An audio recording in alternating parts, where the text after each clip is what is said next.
And it's time to finish things up with our round 18 tipping. And so the first game of the round is going to be the Fremantle Dockers and the Geelong Cats at Optus. And I really want to pick the Dockers in this one, but I think the Cats just might have. I think they might be able to bounce back in this one, like they did a couple weeks ago. They might be able to bounce back like they did against Essendon, and get the win on the road. But man, this is going to be a really close game. This is one of Coach Hess's proverbial. I'm going to tip one way, but keep an eye on this one, just because Right. Cameron's loss, I think, has affected this Geelong team. It really has. I'm going to tip Geelong, but I there's this sneaky feeling in me Freo could pull this upset.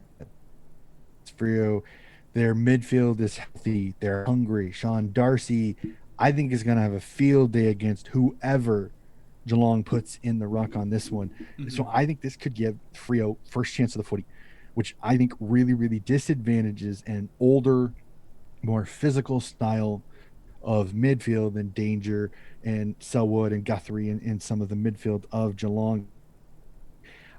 I think if it goes on paper, this is a Geelong win. I just want to see halfway through the fourth quarter, what's the score? If Frio is within 5 points or leading, or within a goal or leading, Frio's got a chance to win this game. If they are down by more than a goal or more than 2 goals, I think Geelong has enough to hold it out. But I'm gonna tip Geelong. But the old caveat: keep an eye on this one. Mm-hmm. Probably one of the more interesting games of the round.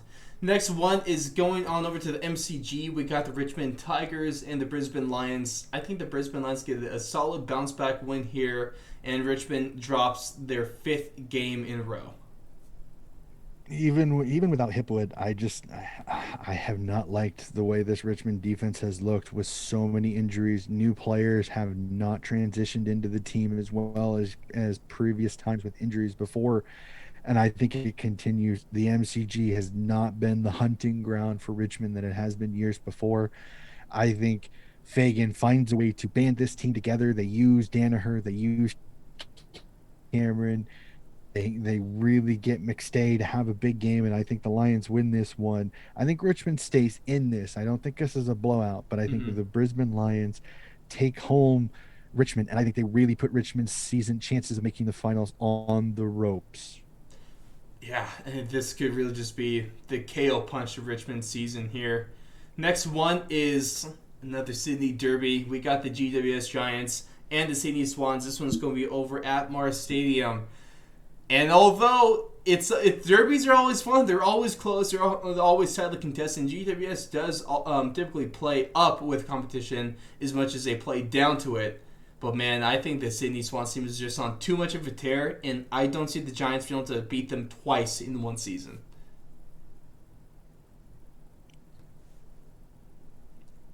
I think this will be very interesting because I want to know what the weather is going to be like. Mm. Because if the weather is like it was against Gold Coast, how does Sydney's quick ball movement be affected by the wind? So I'm very interested in this game. This one, like several, this one scares me because you just don't know how how much grit is going to be in this game with it being a derby with GWS still having a chance to put themselves with a chance to make the finals, but they gotta win this one. Does Sydney lay back after a big win? I've said sometimes big wins can sometimes have you come out flat. This is a game that's terrifying for some Sydney fans because you get the great win against the Western Bulldogs, and then you follow it, and then you have a chance to have the trap game per se against the GWS Giants. I Mm-hmm. will tip the Swans in this one, but I think this one is going to be a tough physical game. I think it'll all come down to accuracy in front of goal. That I think will be the biggest stat in this one. And is it Mumford versus Hickey, or is it Flynn versus Hickey in the rock battle? Because I think if it's Mumford, I'm a little worried when it comes to it because Mumford was the one who originally hurt Hickey the first time.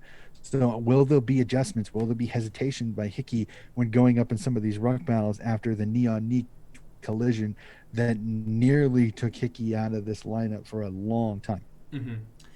Next game of the round is going to be the Gold Coast somewhat surging Gold Coast Suns against the somewhat struggling Western Bulldogs. But this, if you want a bounce back game, if you're the Bulldogs, you want to get right back into being the team that the league thinks you are, you go out and you put a hurting on this Gold Coast Suns team. And I don't know if they put a hurting on them, but I think they get it done in this one.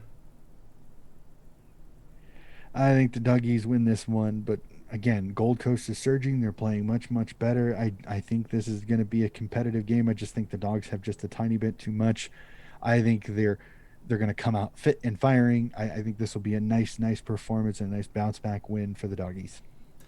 And now, rolling into the next one, we are going to have the Melbourne Demons against the Hawthorn Hawks. And just like the Doggies, this is another really solid bounce back game that they have there at the MCG.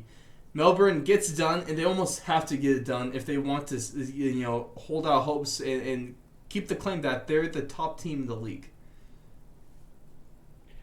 Oh, this is the fun one. This is the game. Does Yeah. Melbourne kind of like when they played Adelaide over in Adelaide? Do they take this team for granted and do they nip them?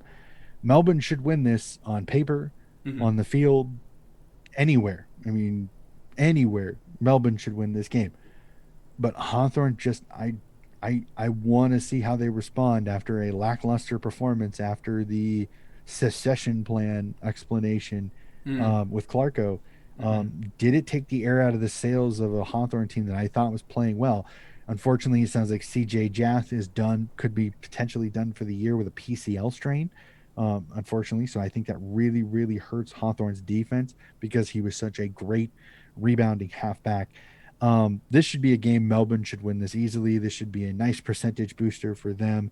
But always keep an eye on these games because you just don't know. Again, Melbourne has had some trouble with lower teams this second half of the season. Mm-hmm. And now the game I'm really looking forward to is St. Kilda against Port Adelaide. And they're going to do it at home, Donnie. The St. Kilda Saints are going to be Port Adelaide and quite possibly end up in the top 8 when this round's all said and done, depending on some of the other results.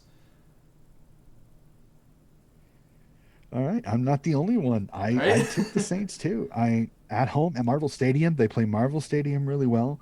This is a Port Adelaide team that has not played its best footy again, losing Butters, losing some of the injuries that they have. And St. Kilda is absolutely fit and firing. And when Rowan Marshall and Patty Ryder are playing together, they are darn near impossible to beat. I'm with you. I'm tipping the Saints in this one. Oh, man, that's going to be a lot of fun. It might be a real meltdown for Port Adelaide, too. And then I think the next game is some of the most lovable teams in the league, the ones that you really just want to root for. That's the North Melbourne Roos and the Essendon Bombers. And although North Melbourne is kind of on a little bit of a streak, I guess, a one-game streak after West Coast, the Dons have more than enough to get it done. But I think this is going to be a close game and a well-fought game as well. For being 18th versus 11th, this is a very, very intriguing game because this is North Melbourne could be on its spoiler tour the rest of the season because they Mm-hmm. have so many chances to ruin teams and to keep them out of the finals. And here's opportunity number one. Essendon is almost kind of a win to be sure that you have a chance to get in. So I'm gonna tip the Bombers in this one, but man, I think the Rouge are gonna keep this one much, much closer than many Dons fans want. But I think the Bombers hold on and win this one late. Second last game of the round is going to be the Collingwood Magpies against the Carlton Blues. Two teams in somewhat similar situations in terms of ladder position, but also Collingwood is looking like a lot better of a team at this point. And then this is going to be a big game for David Teague and possibly his future with the league and with the team. This is probably one of the games where he needs to win if he really wants to make sure that he keeps his job at the end of the season. I don't think he gets it done, though. I don't think the Blues get it done. I'll tip the Magpies in this one. And again, I'm with you on this one. I got the Hey! Pies. The roar back win over the Richmond Tigers. There's a ton of positive momentum. Carlton's coming off a lackluster performance where they lost a game they probably could have won Mm-hmm. over a very good Geelong team. The only thing that scares me just the tiniest bit with this Collingwood team is sometimes they're leaky in the back a little bit, but Carlton can be a little leaky as well. Mm-hmm. So I'm going to tip the Pies in this one, in the old rivalry that I think, though I don't think either team's going to make the finals. This one could be quite the interesting game to watch. Right, I think that's going to be a good one. The last game of the round is going to be the Adelaide Crows and the West Coast Eagles, and I think this has the potential, especially if there's still no Tex Walker for the Crows. This has the potential to just be a really awful game of footy.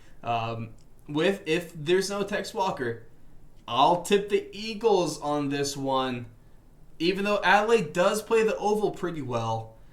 Um, uh, I'll go with West Coast, but I am not expecting a good game of football, and it's probably going to be just an eyesore to end the round on, to be honest.